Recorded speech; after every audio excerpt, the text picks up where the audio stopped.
سورہ حمیم سجدہ آیت نمبر 30 اتلسم رکو سلیرشتم سپارہ صفحہ نمبر 58. اعوذ باللہ من الشیطان الرجیم بسم اللہ الرحمن الرحیم إن الذين قالوا ربنا الله ثم استقاموا تتنزل عليهم الملائكة ألا تخافوا ولا تحزنوا وأبشروا بالجنة التي كنتم توعدون صدق الله العظيم. سورة حمیم سجدہ آیت نمبر 30 اتلسم رکو سلیرشتم سپارہ. پدی آیت کریمہ کی اللہ رب العزت د مؤمنانو صفات بیان کړی دي، یو صفت بیان کړی دي او بیا په دغه صفت باندې د الله د طرف یو انعام په ذکر دی. الله وی د مسلمان سړي صفت ودا دی چې دی اوله دا خبره کوي چې ربنا الله، زما رب څوک دی؟ یا الله تعالی. انسان چې په هر ځکه دا ناکام شي، دا مظلوم شي، نو انسان په دې خبره مطمئن کیږي چې رب مشته دی، ورځ برازي. دغه انسان چې دغه ځکه چې کله د رب طرف ته متوجي شي کنه، نو پوه شي چې د زړه کې ایمان شته دی. نو پیلنې دا چې مؤمن بنده سوی چې ربنا الله، زما رب څوک دی؟ یا الله تعالی. نمبر 1. دویم الله وی ثم استقاموا، دا مؤمن سړی، دا مؤمن بنده دا تر مرګ پورې په دې خپل عقیده باندې کلک ولاړی. ثم استقاموا. په دنیا کې هر قسم حالات راځي، انسان چې کم دی د عقیدې نه دا ګوري نوري عقیده دا ډېر سخت شیز دی. وی ثم استقاموا، دا تر مرګ پورې په دې خپل رب په دې عقیده باندې کلک ولاړ دی. الله دې زموږ استاد اخر خاتمه هم په سو باندې وکي، په دې عقیده باندې وکي. نو پیلنې وی چې رب می الله دی. دویم د مؤمن بنده صفت دا دی چې تر مرګ پورې په دې عقیده کلک ولاړ دی. نو الله دې انعام ورکړي. په پیلنې دا چې فرشتي چې کوم دې دغه سړي ملګری دي، فرشتي دا چا ملګری دي؟ دغه سړي چې دغه د دوه صفات دي. نو دغه فرشتي چې کوم دي بیا دغه مؤمن بنده ته دوه قسمه خوش خبریان زیری ورکړي. کله چې کوم دې په خوبونو کې فرشتي راځي، ګوره موږ خوبونه ګورو کنه، خسته خسته خوبونه، نو دا د الله د طرفه چې کوم دې موږ تاسو د پاره یو تحفه ده. سړی خوب ګوري ویاره وی ما پکې خانه کعبه ته لاړم او مال پکې دنیا راغله. دا د دې خبرې بشارتونه دي، زیری دي چې الله تعالی په دغه بنده باندې مالداري راولي. مثلا دوی پیلنې دا چې فرشتي وته راځي، په کوم ذکر راځي؟ نو نمبر 1 تفسیر علماء دا کړي چې په خوب کې خسته خسته خوبونه ګوري. دې دا وجه کله هم چې تاسو چرته خوب ګورئ نو خوب هر چاته ما بیانوي. د دې خپل ماهرین دي، د دې خپل علما دي، هغه دغه مطابق تعبیر وباسي. انسان دغه مطابق الله تعالی وتعالى انعام ورکړي.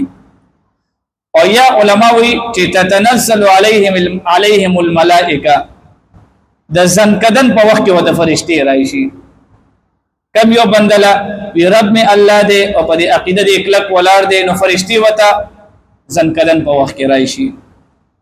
چې راشي نو دا سړی او یریږي، ویروي بس مرګ ته فرشتي راغللې.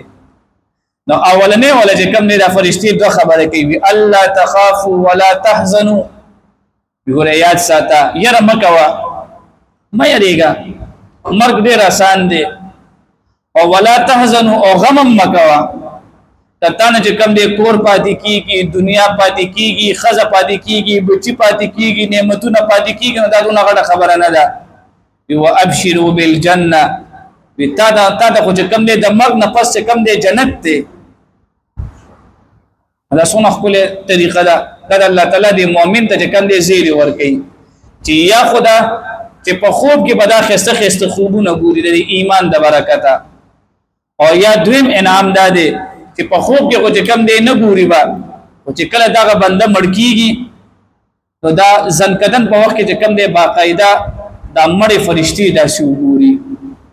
تاسو به کتلی وي دا یو مسله هم ده چې د مړي د سترګې دا اکثر کولو پاتې شي دا غډیر hebat کې چې کم دی د فرشتو ته وګوري هغه کې د نسال لاړې شي.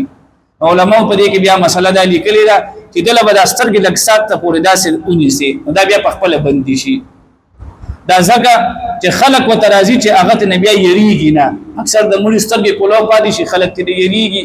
علماء دا یو مسله لیکلې ده چې کله مړي وشي د سترګې کولو پاتې شي نو ورختا کېږي ما اول دل چې کم دی په سترګو باندې دا ګوتې داسې یو 10 منټه اونې صدا به بندي پاتې شي. دوی دا فرشتي وته وي چې الله تخافوا ولا تحزنوا یریګم او غم مکوا یریګ د سنما د مرګ نه او غم چې کم دی د دنیا مکوا وابشروا بالجنه دینه پس شي رته دا جنت. نو دې کې چې کم دی الله رب العزت دې مؤمن بنده صفت او بیا په دې چې کم انعام دی الله هغه ذکر کړی دی.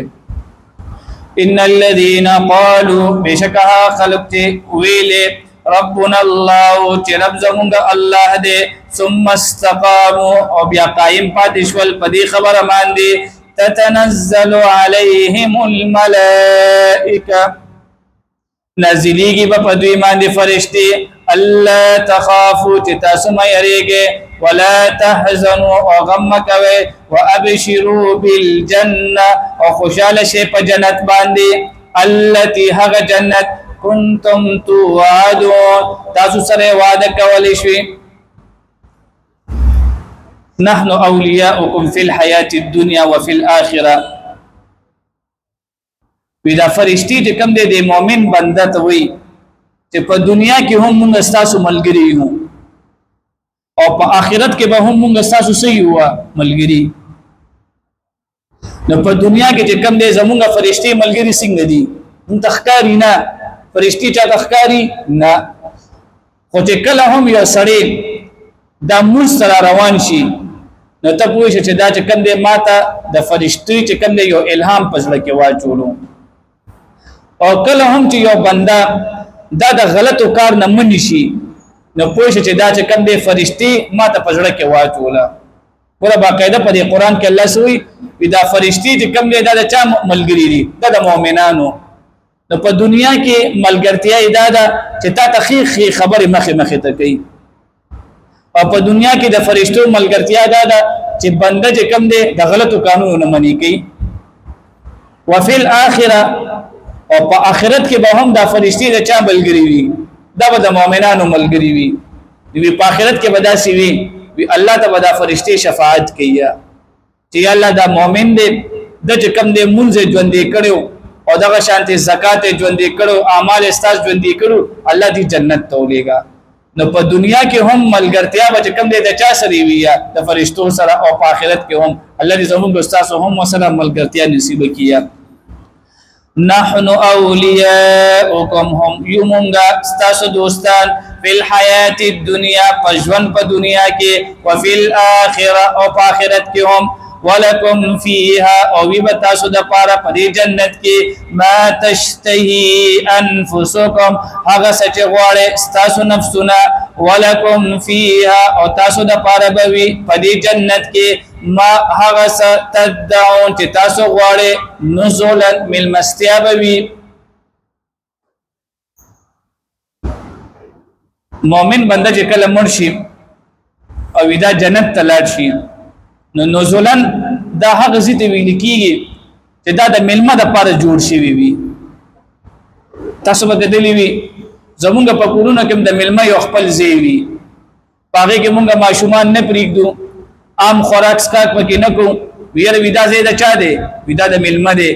هغه کمره کې چې کم دی مونږه اے سی لګولې وي مجلس هم پکې کېدلی وي ټیبل هم پکې کېدلی وي هر یو قسم سہولت هم پکې کېدلی وي او هغه کې چې کم دی خپل بسترې مونږه کېدلی وي مونږه سویو ویره ودا د ملمه ځای دی. نو الله چې کم دی سوی وی نزولن دا ملمستیا دا من غفور د بنخون کې ربنا رحیم چې ډیر مهربان دی. تاسو سوچو کې په دنیا کې مونږ د ملمستیا کو وسونه تاوان پکېږي او چې بیا د الله د طرفه ملمستیا وي الله خپل وی نزلا دا به ملمستیا وي من غفور د بخون کې درپنا الرحیم چې مهربان دی واخر الدعوان الحمد لله رب العالمين